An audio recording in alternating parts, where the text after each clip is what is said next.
Good morning, everyone.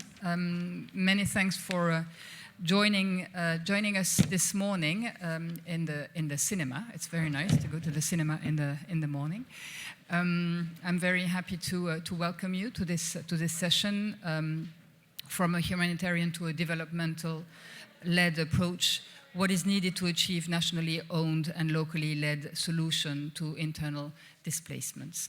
So thanks again for joining us here in person in the Egg. As you know, we are also being followed online by colleagues. So also welcome to people following us online this morning. I'm very happy to be here with you this morning. I'm actually pretty new now to this business, or coming back in a way to the environment of development and humanitarian nexus.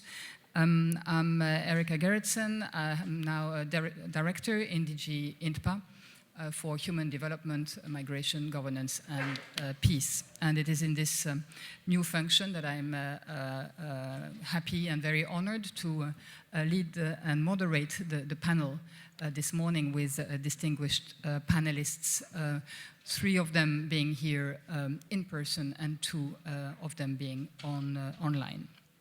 Maybe before I pass the floor and ask questions and introduce our panelists, I would use the occasion to say a few words about the EU's role in this discussion. The EU was actually one of the first actors to adopt a policy on inclusion of forcibly displaced in development strategy. So really making the link between the work that is done by our colleagues from DG ECHO on the humanitarian side and the work that we are doing in DG INTPA on the developmental side. Already, actually, back in 2016, the EU and the Commission has adopted a communication, so a policy document, which was called Lives in Dignity, from aid dependence to self-reliance, forced displacement and development. We also recently, last year actually, adopted another policy document addressing displacement and migration-related disasters, climate change and environmental degradation. And we know that this climate change dimension is really entering with force into this agenda of displacement. So EU has been a strong supporter from the early start on the process, led on the action agenda on the IDP solutions. DG ECHO supported financially the work of the UNSG high-level panel on internal displacement when it was established in October 2019.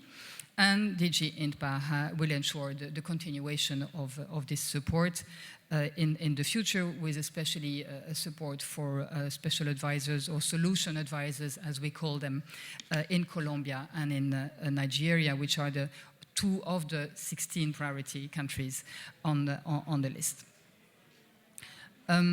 We are, of course, at a moment where the figures are quite stunning in terms of level of displacement, but we also know that 85% of the displaced, forcibly displaced, live actually in developing countries, and most of them in fragile states. 40% of the world's displaced are children below the age of 18, and 60% are women. This calls for adequate policies to be in place and supporting the inclusion of the displaced populations in national services and systems, and this is essential, thinking, for example, of health and education.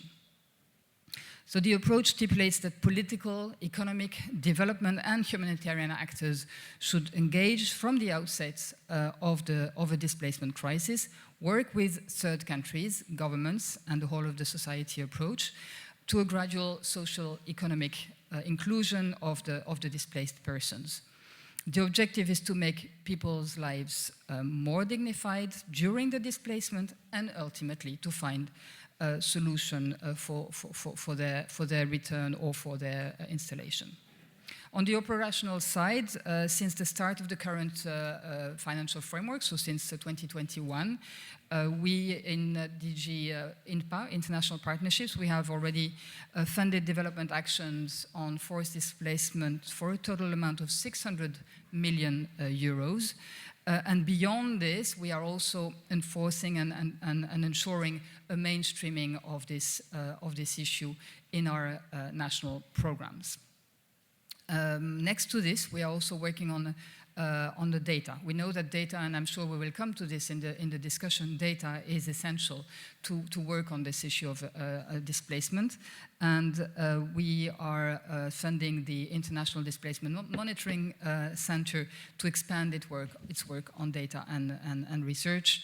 And are looking forward to interesting results, which will inform policies and how we can, again, with the development work, be more effective in supporting the populations we are talking about.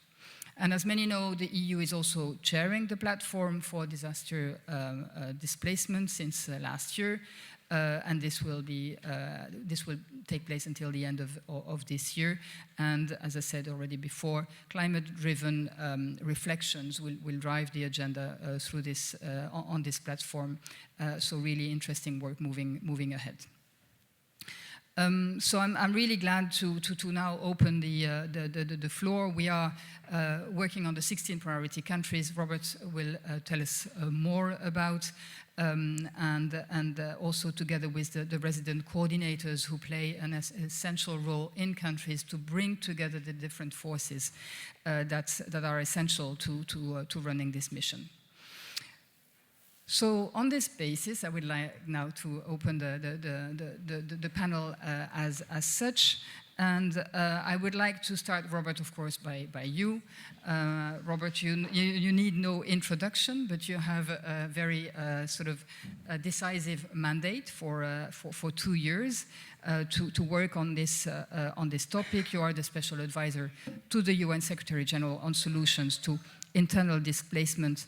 And you've started your mission in 2022, which will run until 2024. So maybe you can tell us, Robert, more about your work in this context, what you are actually expecting, what do you want to see in place at the end of your mandate? Robert, over to you. Thank you, Erica. Good morning, everyone. Thank you for your interest in this. I have 4 or 5 minutes maximum, so I'm going to be very punctual if I can. This issue is becoming a larger and larger crisis. We are on the wrong side of 70 million IDPs today around the world. Think about the numbers compared, say, to refugees, maybe 25 million, migrants, 2.5 million a year. But if you think about the political focus, it's sort of reversed. IDPs are consistently falling between the cracks for our organizations. They have no real champion internationally, and they need much, much more consolidated support. Today, typically, IDPs are protracted for years, even decades. The idea that this is a short-term problem that will go away with a humanitarian toolbox is really misplaced, and climate is a big part of understanding that. We've had a high-level panel that came back 18 months ago with a very important report led by Ms. Mogherini, in fact, the former EU foreign minister, if I can call her that. And the message was many, but the core message that came from the high-level panel was that this issue of internal displacement needs to be owned by the governments of those countries where IDPs are citizens. It needs to be led by those governments. We need a complete rethink of how we approach this. It mustn't be left as a purely humanitarian challenge. My mandate then is to really kind of coordinate this shake-up across the UN system and with our partners on how we respond to the high-level panel's recommendations. They asked us to move harder on prevention, dealing with the role of climate and creating displacement. They asked us to rethink how we respond early, this protection and response phase under humanitarian leadership. And above all, they asked us to rethink how can we accompany more IDPs out of their displacement. What are the solutions? What's a new pathway for solutions that really puts government in the driving seat and the development system is mobilized to support them. This was the kind of big challenge. So my mandate is sort of to coordinate this overall work plan, but in particular to go deep on solutions, figuring out how do we develop this new instrument. When we have a government that wants to fix this problem, that wants to own this problem, how do we organize ourselves to support them to do that? We've picked 16 countries. It's a short period of time, and they're not priority countries. We call them pilot countries. They're not necessarily the ones with the greatest number of IDPs. It's not Ukraine, it's not Syria, but it's a mixture of big countries, small countries, Vanuatu, Sudan, Vanuatu being a climate, Colombia, Iraq, more conflict, but many in the middle where conflict and climate are very difficult to distinguish. Somalia, Niger, southern Ethiopia, for example, where you have this climate and conflict issues reverberating. And in those 16 countries, over the next 18 to 24 months, we are developing what we call this pathway for moving IDPs out of their displacement. Government-led, development financed with the support of humanitarian and peace and security actors as well. I can talk about what that looks like, but let me just focus on the key question, which was, where are the challenges here? And I'm going to mention 6 that I can see already to make this nationally owned, government-led formula a success. Very briefly. Firstly, inside the UN family, we need to be clear about divisions of labor, about predictability. We have some agencies that are consistently there to deliver on this. There are some that are often absent from the country, and we can't really rely on them. So we need one to get our act together on the UN side consistently. That's what a system looks like. It's predictable, and we need to get there. Number 2, inside government. We need, inside the governments that we are working with, we need also clarity about the role of the different line ministries. We see the same problems in governments that we have in the UN, in that the IDP issue is left with the humanitarian department or the victims unit or the emergency ministry. We need the Ministry of Education and Health and Economy to be part of this. So second challenge is inside the governments we work in, to get out of the humanitarian silo in their system as well as ours. We're not the only ones with this problem. Number 3, we need to get clarity in these countries about the relationship between the sort of national and the federal level. In every country where we work, getting that division of labor between the center all the way to the local is absolutely crucial, because solutions happen out there on the front line. They don't happen in the ministries in the capital city. So everyone knowing their role is really important. In Niger, what we're doing is integrated into the decentralization strategy of the country, because in a way we're testing whether they've got this right. Number 4, the further you get from the capital city, the weaker the government capacity. So that's our biggest challenge. Again, it's going to happen at the community level. Local government, mayors are the most important players in solutions. But of course, the capacity is weaker as you get sort of closer to the community, unfortunately, in terms of government structures. Community systems are even stronger. But we need to make sure that there's strength in those government systems so that they can lead from the community level rather than from the capital city. And that capacity building has to happen. 5th is funding, of course. That's not the core problem. Most people think I'm always going to say, if only we had money, we could fix this, but it is way more complicated than that. We don't need more money, we need the right kind of money. In the UN, we are very projectized. It's very difficult to be strategic and integrated when you're all running down a very project-funded avenue. We've got to deliver these 17 roads or these 20 policy papers. It's very hard to suddenly drop everything and come together around a solution strategy. But we need partners like the EU, the World Bank, USAID, and the different ministries of the government to come together around the solutions task. It's not really about more money, it's about finding how to build a financing coalition for this. And finally, the final challenge I would flag, particularly at this humanitarian venue, is how to engineer this government ownership. And I just briefly explain this. Think about how we respond on the humanitarian side. our response to displacement is always led by a kind of humanitarian response. It's a crisis that triggers people to be displaced. But we also insist that governments need to own the solutions process for these displaced people, their own governments. Sometimes that's complicated because we know governments sometimes are part of the problem, but often they're not, but they can be as well. How do we pivot? How do we make sure that in that process we keep governments responsible for their IDP solutions pathway, that we make sure that even in the thick of the humanitarian response, we don't let anyone off the hook in terms of their responsibility. And that's very difficult to engineer if you think about it through that humanitarian early response phase. May be very difficult, sometimes impossible. So this, I think, is one of the pieces with our humanitarian partners we really have to think through quite carefully. Thank you. Erica, back to you.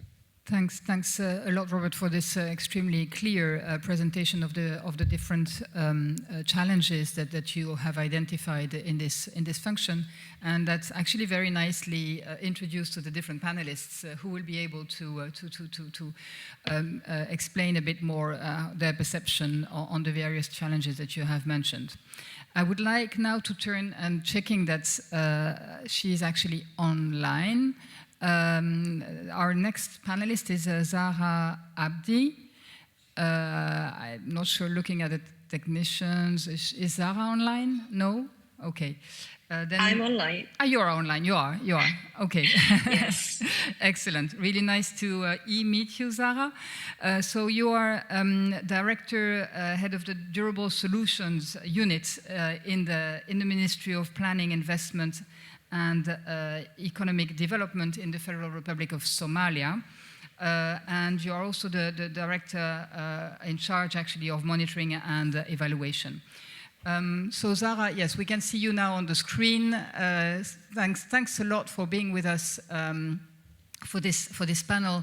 And I would like to really hear your view on what Robert has just explained, and maybe from the national government perspective, how you perceive this role of the government in the handling of IDPs. Just as a reminder, in Somalia, you currently have around 3.8 million displaced people. So how do you as government handle this situation? How do you make sure that the humanitarian development actors work together? And then finally, what is the role of data in particular in supporting local authorities and national development planning? Over to you, Zahra. Thank you very much. I hope you can hear me. Absolutely. Good afternoon, Excellencies, partners, and colleagues, all protocols observed. I'd like to thank the organizers of this important forum for inviting me to participate in this key panel discussion on development-led approaches to addressing displacement. We appreciate efforts being taken to strengthen linkages with development actors and drive collaboration between actors and government towards a development approach to finding long-term solutions in the world's displacement issues. The EU is one of our key partners in Somalia to address displacement in Somalia.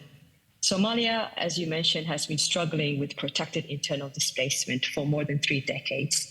Official estimates by humanitarian actors and the government authorities put the number of IDPs in the country over 3 million, resulting from conflict, climate-induced natural disasters, such as drought and floods. Nearly 1 million have been further displaced as a result of the recent drought situation. Most of these are women, children, and the elderly. While we are very grateful to our humanitarian development partners for their contribution towards responding to the humanitarian emergencies, and commend all actors operating in Somalia for their efforts in addressing displacement in Somalia, we need to focus on transitioning from short-term humanitarian responses to a multi-sectorial development approach to finding long-term durable solutions. In order to take this forward, Somalia has formulated a comprehensive 5-year National Durable Solutions Strategy in 2021, which aims to guide solutions for displacement through a development approach. The strategy is also anchored in our National Development Plan, in which issues of durable solutions to displacement have been mainstreamed in all the key pillars to ensure that addressing displacement is a national agenda. The government and partners are working hard to implement the National Durable Solutions Strategy. And the strategy has served to become the foundations driving the whole of government approach and the whole of society approach. Our strategy is also in line with the Secretary General's action agenda on internal displacement. Somalia also has a National Durable Solutions Secretariat composed of 14 relevant government institutions, including humanitarian agencies, and a decentralized durable solutions secretariats or working groups at the regional state level to coordinate solutions at both the federal level and the local level. We also have working groups where our international partners, our donors, can also come in and coordinate in terms of the programming issues for durable solutions.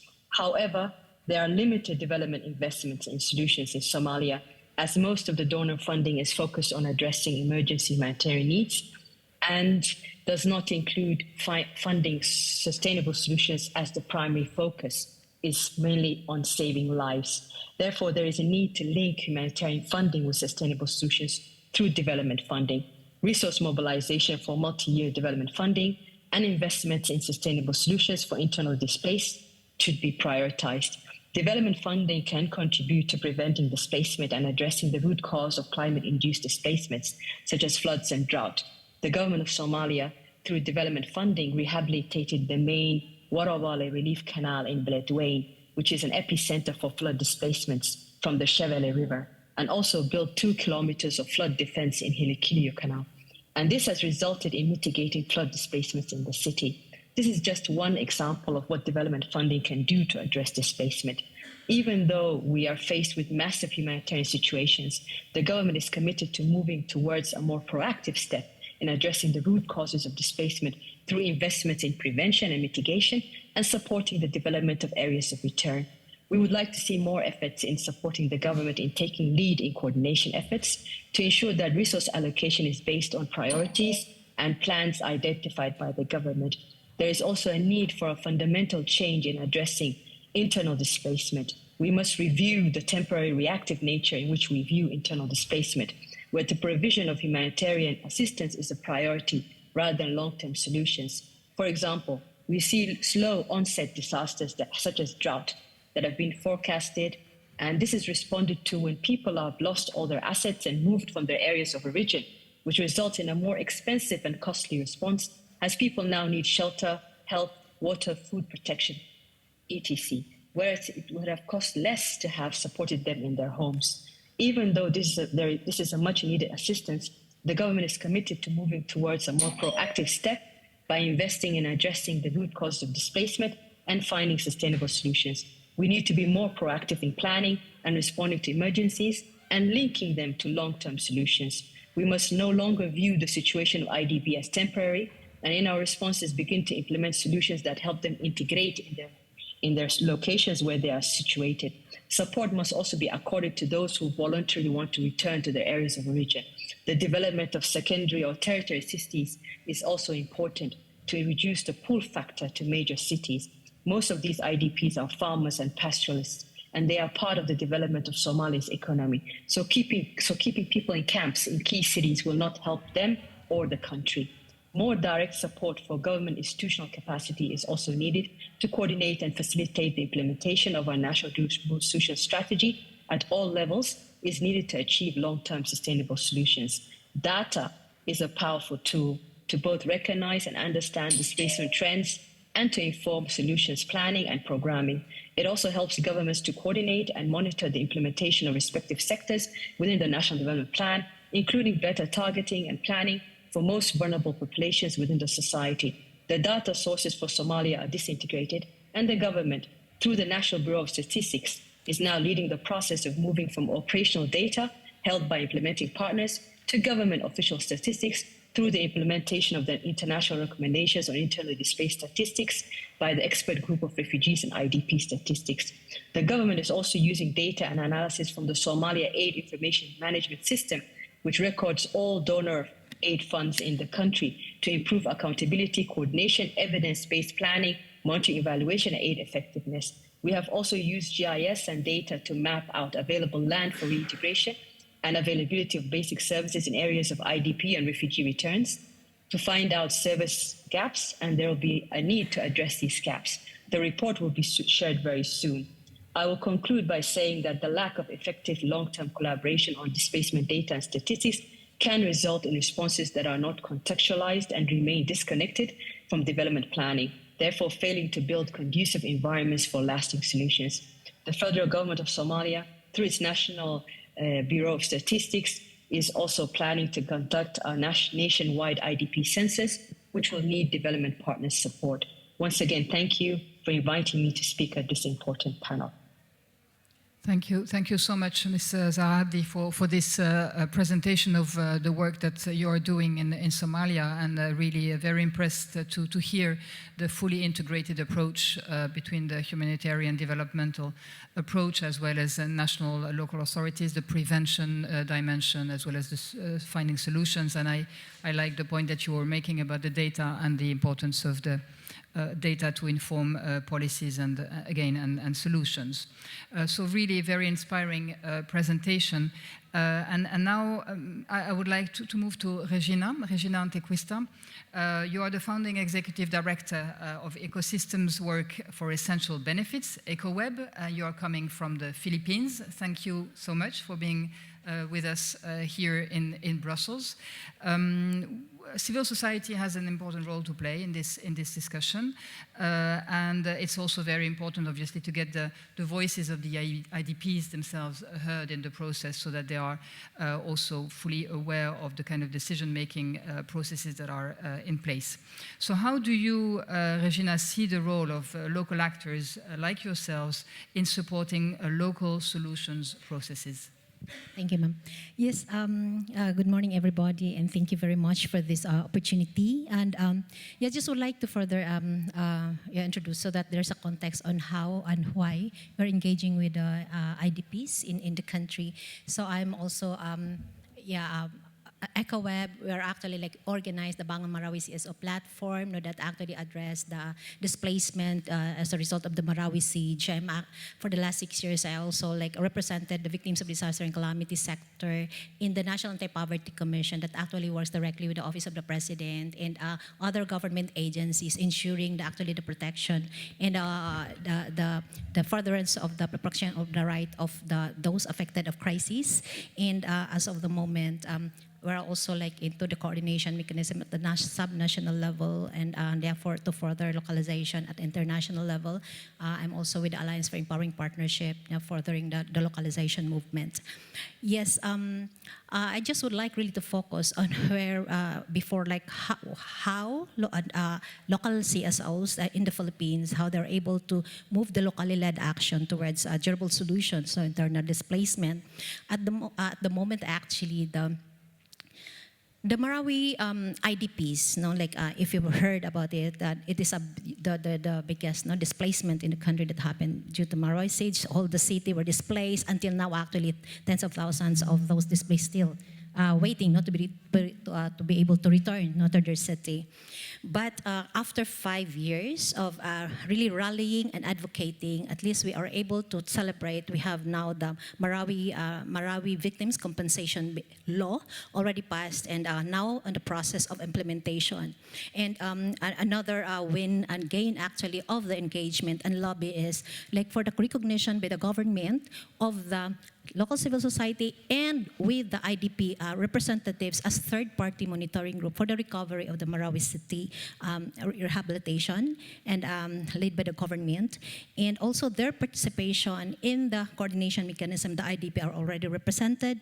And also this community-led actions that actually like involving and enabling IDPs to find really ways to find durable solutions, like especially for those who would like to return, reintegrate, or resettle. They're actually provided this opportunity for them to really find ways by themselves. How did we do it? For EcoWeb, during the Marawi siege, displacement was so huge. But then we said, the civil society could not actually resolve this problem without ensuring that it's the people themselves who would find the solution. They're scattered in different provinces. The civil society said, we have to do the development approach, organizing the IDPs for them to be able to speak up for themselves. And that's what we did. The civil society just like assigned ourselves in different provinces and do the organizing of the IDPs. And of course, also making them aware of their rights as IDPs. And actually, it's the process really of this, ensuring that the IDPs themselves know that they have the right and to claim that from the government. And from that process, the IDPs then were able to organize themselves and represent themselves in the government mechanism. Not us. Actually, it was very clear for EcoWeb that we will not represent the IDPs. I'm sitting there actually in the government body and linking actually the IDPs to the government. But then for us, and it's very clear, we could not actually represent well the IDPs, but the IDPs themselves. Okay, so this is actually the process that we have undergone. As of the moment, the IDPs, just would like to know how did were able to have this law passed. It's the IDPs actually who lobbied to the senators, to the congressmen, for them to be able to pass this law. What we did, we provided them the support, enabling and capacitated them. It's not us. We said, yes, we have this actually we're represented in the government, but we're telling the IDPs, if we are the ones lobbying, it will not be that effective. It's not you. And we have actually proven that in our experience. And now the IDPs really would like to move forward what they have actually achieved so far in the country. In the flagship program, for example, that's led by the UN Resident Coordinator, we're actually saying, we cannot actually achieve durable solutions to these communities, IDPs included, if it's not the people who will lead the process. That's why actually really promoting the community-led approach, people enable the people to really do the decision-making, the process, and supporting them, and not only us. And I'm happy actually to say that at the national level now with the flagship program, the humanitarian and the development, we have now this discussion that yes, finding durable solutions to the issue of displacement and crisis, we really have to ensure that humanitarian development, climate, peace, have to really see that all of us have to connect and complement.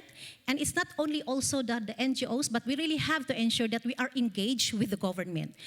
Government as the duty bearer, as they're saying, the government has to also provide the solution, but the government should also be ensuring that the citizens are participating in finding that solution. That's what actually we are doing at the moment. It's a long way to go, but we have seen already the fruits of that action. Thank you. Thank you, Regina, for this experience. Again, extremely impressive and inspiring experience and testimony. So thanks a lot for this. And now I would like to turn to two gentlemen, coming back to the UN system. So we have two UN resident coordinators with us this morning. We have online David Gressley. David, are you there? It's kind of a mythical thing. I'm always there. You're I'm always here. there. Good. So nice to meet you here online, David, and also Auker Lootsma here in person in the room today with us. So, David, you are the UN resident coordinator and humanitarian coordinator for Yemen, and you will talk us through a little bit the situation in situations like Yemen or Syria, which are a bit different from the two stories we have just heard in a way, and would like to hear from you what you think would be the building blocks to the approach that Robert has also outlined in the introduction remarks. Well, thank you very much for that introduction. It's a real pleasure to be with you this morning. It's the afternoon here, but good morning, everyone. So let me basically break this down into two parts. I'd like to talk about the overall context of the conflict here in Yemen, and then talk about the foundations as we see it moving forward for durable solutions. So on the context, I'll just go straight into it. We're in the 8th year of this conflict. It's resulted in a country that's divided with de facto authorities controlling territory with 75% of the population, and including the capital as well, and the recognized government of Yemen, which is now located in Aden, with about 25% of the population. So that's one of the complications we need to work with going forward. There are about 4.3 million people currently displaced, slightly more in the south than the north, but fairly evenly divided on either side of the front lines. We are benefiting from a changed political situation, which is extremely important for this discussion, I think. There was a truce that was announced on April 2nd last year, even though it was only renewed twice and expired in early October 2nd last year. In fact, all parties have continued to observe it.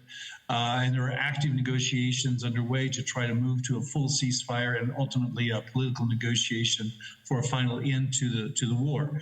So this is extremely encouraging. And one of the consequences we see on the ground is that displacement in 2022 was reduced by 76%, and returns are up by 71%. The return numbers are very modest, but nonetheless, we're seeing people vote with their feet to start going back home. This is really why I've been trying, not only in the issue of durable solutions, but more broadly within the UN system and our partners, be they donors or INGOs and local NGOs, we really need to start preparing for peace. And for me, durable solutions for IDPs is a key piece of that. We're seeing on the ground, I think, real expectation for peace. Here in Stana, you can see the cessation of airstrikes has changed the psychology of the city and throughout the north. Fuel supplies coming in, businesses starting to revive, roads being rebuilt here in the city and elsewhere, rubble being cleaned up. All of these are, to me, demonstrations of an expectation of peace, which is why I say I think we need to start preparing for that peace and not wait for it. In terms of the issue of durable solutions, I would say we do face a number of challenges, constraints. The divided government is one, the divided control, I should say. But the other constraints, I would break it down as follows. For those who are considering returning home, the biggest constraints for them are the issue of landmines, unexploded ordnance, concerns about livelihood in their places of return, their political concerns of how they will fit back in, and of course security. There are still issues of insecurity that or perceptions of insecurity that create resistance from wanting to go back home. My experience is that when people feel they can go home, they just go home. So we need to be on top of it when that decision is made. On the issue of those who might want to just settle or be relocated away from their homes, the key issues really are access to land, access to services, and access to employment. And underlying all of this is a key factor that we need to take into account. Most of the IDPs who continue to live in campsites, are actually heavily discriminated against, the Muhammashim. And a part of our strategy has to be a protection-oriented strategy to address that particular issue. It's why they live in such difficult conditions. Often the only land they're given is in wadis that are subject to flooding periodically during the year because it's not usable for anyone else. So access to land, access to all these services will be a prerequisite for any kind of settlement. Now, in terms of the foundations, and I'll just quickly move on to that, number one, as outlined by Robert, securing government ownership is critical to moving forward. Fully on board and agree with that. Now, the challenge we face is we I think, have an excellent relationship with the government of Yemen, but they only control 25% of the population. But there is a lot of good news there. The IDP issue, and particularly the issue of durable solutions, is housed inside an executive unit that reports directly to the Prime Minister. So it's high level. And I just, in fact, came back from Aden where we had some really good discussions of how we can move forward collectively on this. Their ideas and our ideas, and particularly the issue of localization, very much coincide. So that's very encouraging. And I think we have a solid foundation to work with the government of Yemen in that regard. However, the government of Yemen is a bit fractured. in terms of even in the South, and sometimes the government only has nominal control. So you see in places like Aden and Marib a desire to do things more on their own and not centrally directed. So that compels us, even though we would want to do it anyway, to move to a more local approach as well, which is, I'll come back to that in a moment. But we do need to take that challenge into account. The DFA, the de facto authorities in Sana, it's a little more complex. Those discussions have to be more informal and will be guided by the peace process itself as these institutions become united. And finally, on this, I think we have really good now cooperation and unity. Certainly within the UN team, there's a great deal of excitement on this. We're reaching out to our NGO partners, local civil societies, as well as NGOs, and also more broadly with our donor partners on this subject. And we'll be having a meeting in Amman to pull senior level partners in all of these areas together to discuss. Now, in terms of specific actions on the ground, we're currently running assessments, area assessments, which we just completed in the South, and now we're moving to the North, where we do have the authorization to proceed. I've just put the money in from our humanitarian fund to make sure that that is completed as soon as possible. These assessments not only give us a better picture of how many, but also their own orientation towards their future, which will help guide us as we move forward. So this is a key data piece that is essential in my mind to move forward. Secondly, and I've made to our team, I've made two issues of primary importance in 2023. One is durable solutions for IDP, but the second one is mine action. And there we need to really create a much stronger program with clear modalities for executing mine action from a humanitarian point of view, both in the North and the South. There's very little activity in the North. We need to consolidate that in an appropriate way, and we're bringing team on board to start working on that. I don't have a time to go into the details, but mine action is essential for many returns to take place, for livelihoods to revive. So this has to be central to our work for durable solutions. We also need to lift the discussion out of just the humanitarian development, but also to look at the economic framework in which the parties are working. There has been essentially an economic war between the two sides that has really collapsed the economy. So it's important that we start looking at issues, not only resilience and livelihoods, I think that's pretty classical, but also how to revive the economy to generate jobs that generate income, that will help the employment issue I mentioned before.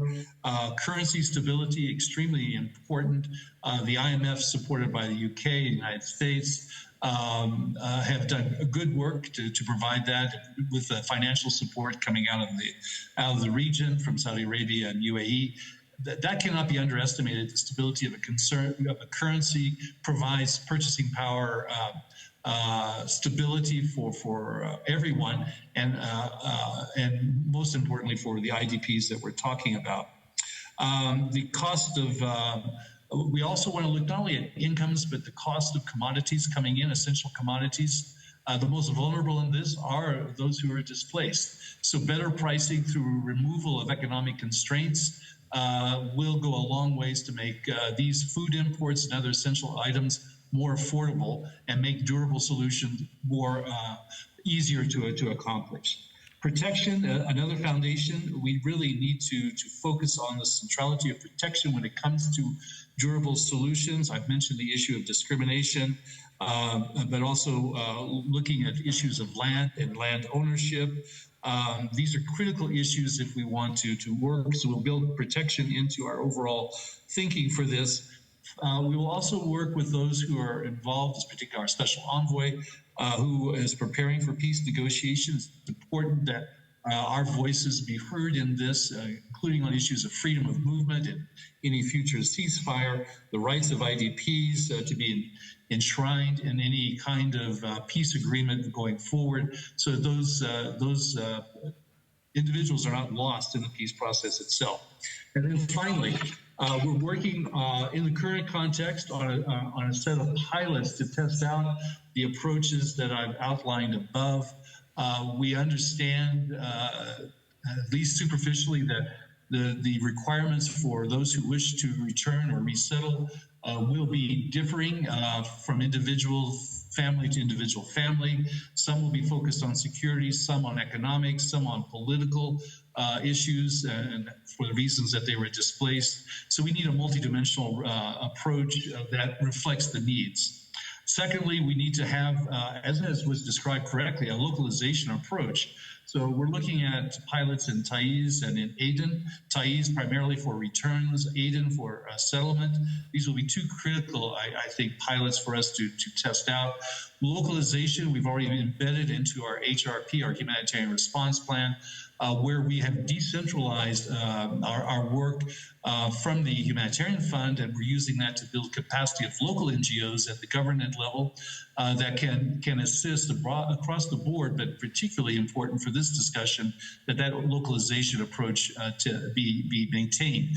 About half of our funding from the Humanitarian Fund goes to local NGOs, and I've emphasized the importance that we reach out not only to those NGOs based in Aden and Thana, but those in the regional government capitals as well, and that's what we're doing. Our YHF teams are out in these areas as well to work with them on capacity building so that they're in a better position to support. And about half of our humanitarian funding from the YHF goes to local NGOs. So I think that works. Same thing with our country team. It needs to be decentralized. It is decentralized. We have about 11 locations already. We're expanding now into Taiz, in part to support this kind of pilot, but more broadly on development in an area that's been a city that's divided, in fact, north and south, to help mediate on local issues of development, water access, et cetera.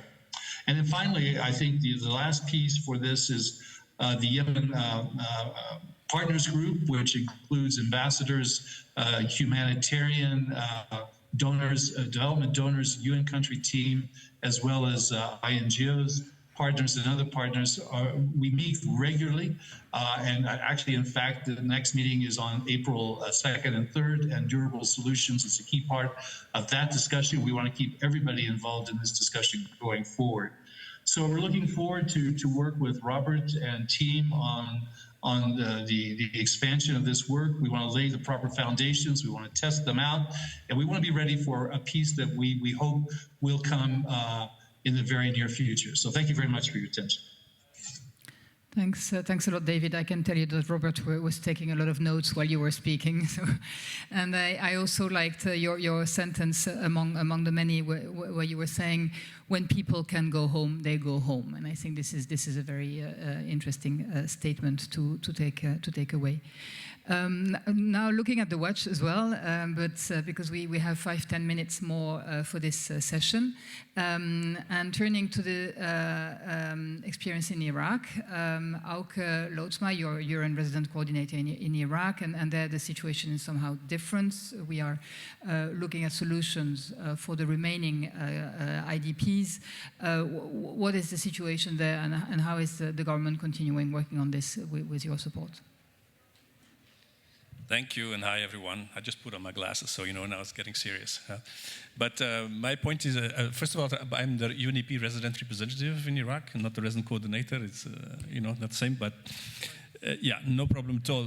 Maybe just a few words about Iraq. I'm sure you have seen it in the news, this week because of the 20 years anniversary of the invasion, right?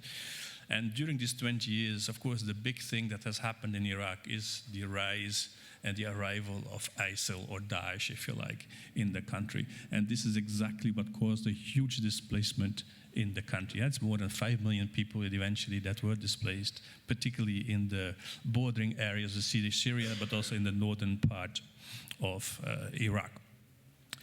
So in response, the coalition against Daesh, if you like, supported, in particular UNDP, but in general also the whole of the UN system, a stabilization program in Iraq that helped, to basically invest in areas that were, where ISIS was or Daesh was defeated, right? So basically the stabilization program was running from 2018 onwards.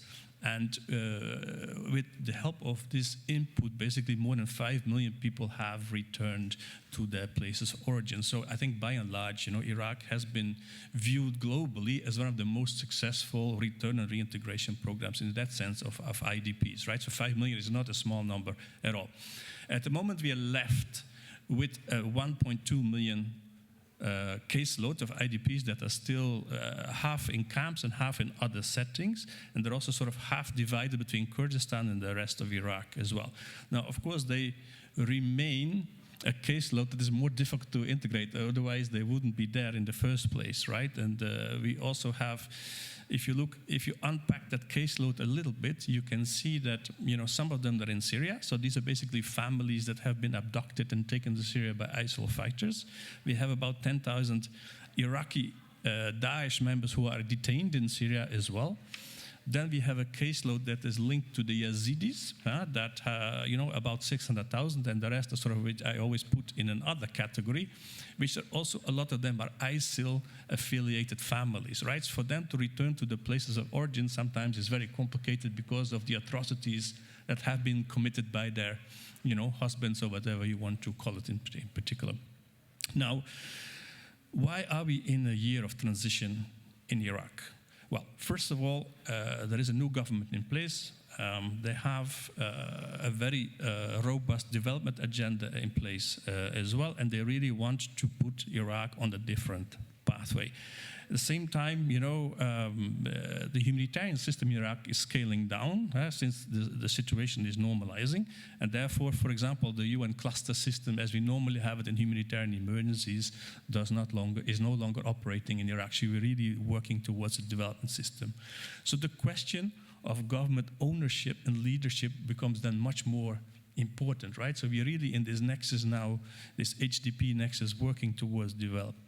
The second point is that Iraq is not a poor country when you look at it in terms of revenue. This is an oil-producing country. They're basically making 12 billion, between 10 and 12 billion a month of oil revenues. So this income, obviously, is feeding into the national budget, and there we're also looking towards government not only taking the leadership and ownership when it comes to, the policy, the strategy, the clearing, security clearance of people going back, but also putting the resources behind this so that, the role of the international community becomes less, and therefore, pushing more government into the driver's seat. This is a very important year because also the stabilization program as such is also coming to an end by this year as well. So therefore, that input, that support will also come to an end. Now, when it comes to a couple of lessons learned. I was traveling around in Iraq the other day, it's close to the Syrian border, and I found myself, for example, inaugurating the handover of 35 generators to the community. I'm like, is that really what we should be doing at this point in time where, Iraq is, in a climate emergency and really one of the most vulnerable countries to climate change? So I think building in climate change aspects in our response going forward, I think is a very important element. I think also in terms of the capacities, and Robert was alluding to it as well, the capacities at the local level to be able to take this forward is also very important. Having the government ownership in Baghdad is one thing, but really, doing this across the country, Iraq is huge and has a very diverse sort of makeup, is also going to be very critical as well. Now, I have 1 minute, so just to say that, we have a very good setup in Iraq right now in terms of the UN setup. There is a task team that's bringing this forward.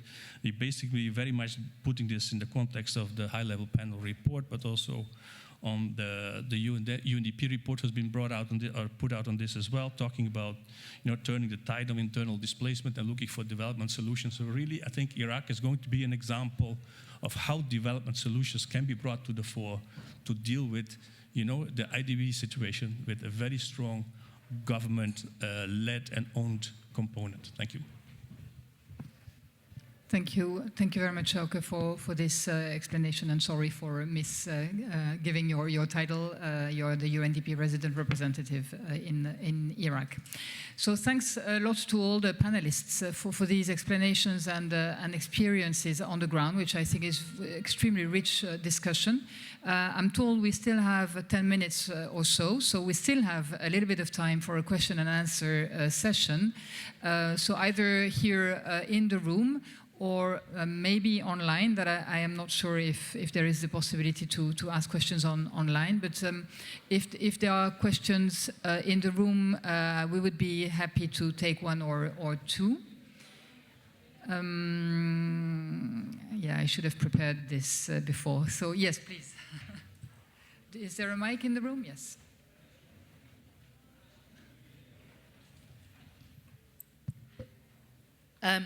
Hello, and thank you very much to the panel. Some really interesting reflections, and I do subscribe fully to what you're saying. My name is Rachel Scott. I'm from the OECD, and I'm with the Multilateral Performance Network. So we're currently assessing IOM and UNHCR to see how they're embedding these policy commitments into their ways of working, because if we don't hardwire these things into business processes and change the way we work, then you're not going to be able to deliver. My question is really about incentives. So you've talked about the need for ensuring government ownership, strengthening government systems, but that will take time, and time that sometimes IDPs don't have. So how do we put in place the right incentives for governments to take ownership and leadership and be able to deliver this? How do we avoid the negative, unintended incentives around, don't worry, the humanitarians will take care of all of this if we do it in parallel? And how do we make sure that we've got the right programming in place on the ground so that we're actually delivering a longer-term solution for IDPs and not falling back into default option of working in parallel? Thank you. Thank you. Indeed, it's a very interesting question on the incentives and how to work with the government to create incentive. I don't know who wants to take the question. Yes, please, Regina. Yeah, thank you very much. Based on experience, and also, as an advocate and as activist in the country. Well, government is run by people and decided by politicians. And of course, for them, is if they see that what they do is being supported by the citizens, and they're demanded by the citizens, I think they would more respond to those demands from the citizens. That's actually our framework. Why we are actually really have the IDPs to lobby the protection, the law by themselves. So we said the senators, the congressmen, the governor, the mayor, and all these local leaders, if they see that you're actually speaking for yourselves and you're lobbying this for themselves, you're citizens, and they have responsibility, the protection of rights of the citizen. So I think this is really, really very important. We would like actually our government to become responsible. And as duty bearer, we have to claim the right, that right. But it's the people who should claim that right. And as an NGO, we said, yes, we actually also do lobbying ourselves directly. But there are actually things, especially for durable solutions. We have seen actually how the local government, at the local, the provincial level, have responded to the demand of the IDPs when they saw actually that the IDPs were organized. And they're not only speaking, the leaders are not just speaking as individual, but they were actually speaking on behalf of. So when they actually lobbied, they brought this document that is actually a result of that process that have involved thousands of IDPs. And that's actually, I think, really when the mayor, I remember when the mayor saw that when there was a lobby that so many IDP leaders came, and they actually came from different places. And then he knew actually that leaders came with the backing of the IDPs from the different places. I think this is really very important for me. If we would like to make the government really responsible and really respond to the demand of the citizens. On the development and also linking humanitarian development, climate, peace, etc. We also see the importance really of building the capacity of the community. So we see actually when we provided also the support, the directly to the community groups, that they have initiated actions by themselves, making use even of the micro grants that we provide to them, and demonstrating that they can actually do it, and they're able to leverage this now with the government. Now they're actually showing they have done something with our support, and they have actually like more basis now of like demanding from the government to integrate their initiative to the government. So we have this experience on like those like reintegrating those IDPs who have decided to reintegrate in their host community.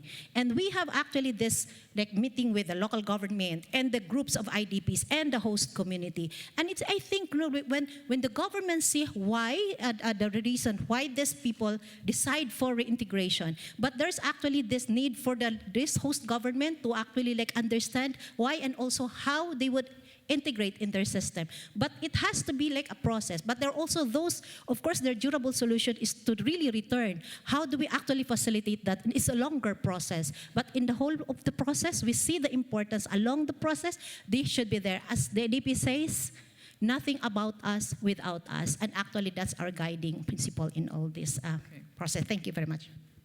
Thank you. So thank you. So nothing about us without us. Very good. So the second sentence to take home. Thanks for the question. And maybe, Robert, I would like now to give you the floor, maybe to react also to this question on how you perceive the relation with the government and how we can incentivize, and maybe give a few final remarks before we close this panel. Thanks, Erica. I think just to echo Regina, I think the local government mayors, they're the ones with the greatest incentives, I think, to respond, because they feel their electorate, or they feel that a lot of mayors see these new neighborhoods, and for them, they're concerned about service delivery. It's potentially a bonus for them in kind of economic, also an economic injection. So you can turn this, I think, into a good story, a success, whether it's politically or economically, particularly at the local level. At the international level, we need to celebrate some of the successes of these governments. What Somalia has done in integrating this work into their development strategy, for example, the political leadership in the Iraq government, their willingness to fund, most of this work themselves, the commitment on the Colombian government side around this total peace, which includes all these components around land and indigenous persons and social inclusion that are core. So we need to be a bit better, I think, internationally, also at celebrating and recognizing the successes. That's an incentive that has some traction. At the end of 2024, under the Secretary General's agenda for action, there is a proposal for a big international event, summit, or some sort of large event, international event on internal displacement as the sort of end point of the action agenda. And we will hopefully use that venue to really celebrate some of these success stories. Let me just finish then from my side with a kind of a big thank you to Erica and to the team for this discussion, to UNDP, UNHCR, IOM that put this item on the agenda for this side event. So thank you for that too, to these agencies. What I didn't make clear maybe at the beginning is between Somalia, Philippines, Iraq, and Yemen, these are 4 of our 16 pilot countries. These are countries where we see the possibility of really moving forward under government leadership with development financing, and each of them kind of bring up different strengths that we can build on. So it's, really Somalia has a solution strategy that is so embedded in the development strategy of the government. Zara sits in the Ministry of Planning. She's the only kind of lead on solutions around the world that we've come across. It sits actually inside the planning ministry rather than typically in the emergency or the victims kind of area. So this is something we can really learn from. I think David's presentation on Yemen really brought forward this idea that people, when they're on the move, we need to seize that momentum. We need to accompany them. But he emphasized the security and peace dimensions of that. There would have been no movement. So how do we make sure that we're really kind of connected up between the peace process and accompanying this returns process? Philippines, we have this extraordinary kind of a community strength NGOs, civil society. Regina represents this incredible resource across the Philippines with which we can do incredible things, and the government needs to accompany in this solutions process. And we have in the Philippines a mixture in Mindanao of conflict-related, but also in the Philippines repeatedly hit by hurricanes and this massive displacement due to climate. And so we want to make sure in the Philippines we capture that story as well, the climate piece of this, not just the conflict piece. And Iraq, you know, this 1.2, is it, Alki, million, 1.5 million remaining IDPs that represent the most complex kind of group of people. And Alki really described to them this profound complexity of that process. Think about the long-term structural issues going on here, the religious groups, the social acceptance. And so again, you can't fix that with a humanitarian toolbox. We can't fix that as internationals, quite obviously. It needs, you okay, Regina? Okay. We've lost it. Okay. So we really need to make sure that we provide that that government provides, that addresses those structural drivers and provides a long-term solution. So really, again, these 4 countries really are very good examples of how we need to develop this model and learn from each other so that we can expand it to the entire globe. So thank you again, Erica, and thank you all for your interest. And to David and to Zara offline, thank you for joining us. Thank you, Robert, for those concluding remarks. Indeed, we need to leave the room. The next event is in 2 minutes in this same room. Many thanks for your attendance, your interest to you in the room and for those in online. And thanks a lot to the panelists for the very inspiring testimonies of your experiences. Have a good day forward. Thank you.